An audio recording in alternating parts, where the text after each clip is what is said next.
Hello, my name is Jeb Sherrill, and I am not a guitar teacher. Today I've decided to concentrate on intervals and exactly what are all the intervals within a chair and why do they look the way they do, particularly because I need to make sense of some of the things I said in the last video, which may have been a little confusing. So we are only going to use this one single chair today, to which I have added two notes.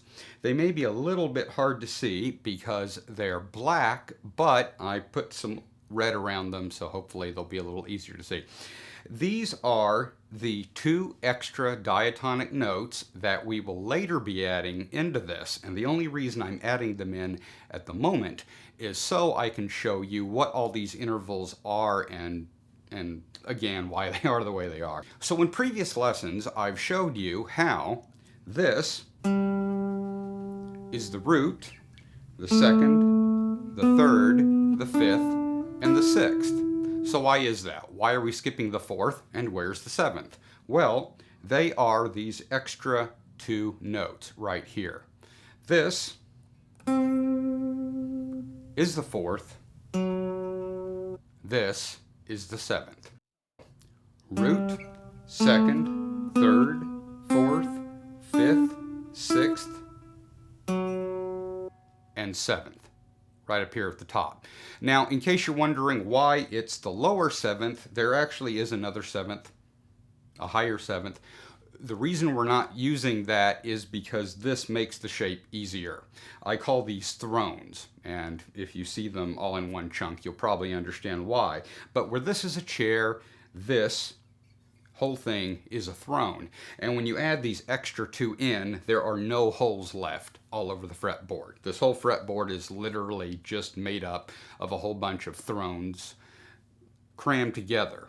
And the holes, or in other words, these bridges, which I've talked about before, at the bottom of every chair, actually contain those two notes, the same two notes right here, are in the middle of every single bridge. And so once I add these two notes in and you come to understand the bridges, it will fill in all the holes. But for the moment, we're just going over this one chair.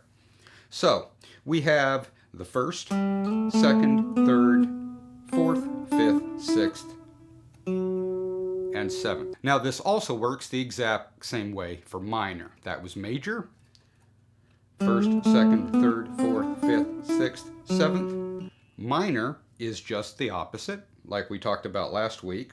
This is the first, this is the second, third, fourth, fifth, sixth, seventh. Last week I think I accidentally said sixth, but this is the seventh. Now, the great thing about looking at it this way is instead of looking at the entire fretboard as a bunch of different shapes, you're going to start looking, well, first of all, you're going to see this shape.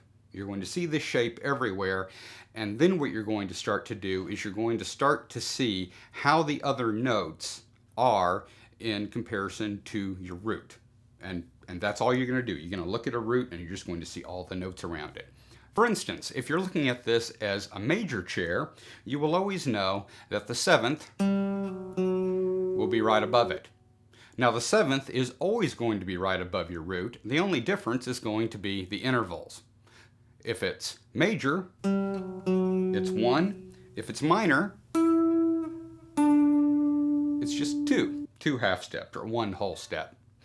2 frets, however you want to call that. Remember a few weeks ago when I talked about how the first, second, and fifth, both fifths, are the same for both major and minor. That means that when you come down here, you still know that 2 frets down is your second. Even though you don't know this area yet, that is your second. And you also may wonder, well, why is it that the second isn't part of the chair? Well, that's because there is no second in the minor pentatonic. It's really just how it is. So, just a super quick review, each and every one of these chairs. Major, first, second, third, fourth, fifth, sixth, seventh. Minor, first, second, third, fourth, fifth, sixth, seventh. back to root, and that's going to be true on every chair. And so as you learn to borrow, you can just go into the next chair and also know the first, second, third, fourth, fifth, sixth, and seventh. But I'm only showing you these two notes so that you know what is in these places and why this shape is the way it is, because ultimately you're going to look at it kind of as a bit of an 8 shape a lot of the time. You're going to add this extra note in. You're not going to worry about this 7th nearly as much because you won't usually base a chord on it. The thing about this chair shape is that when you base chords on the chair shape, you automatically know what all chords are associated with that chair. And by that chair, I really just mean key, because each of these chairs represents a key.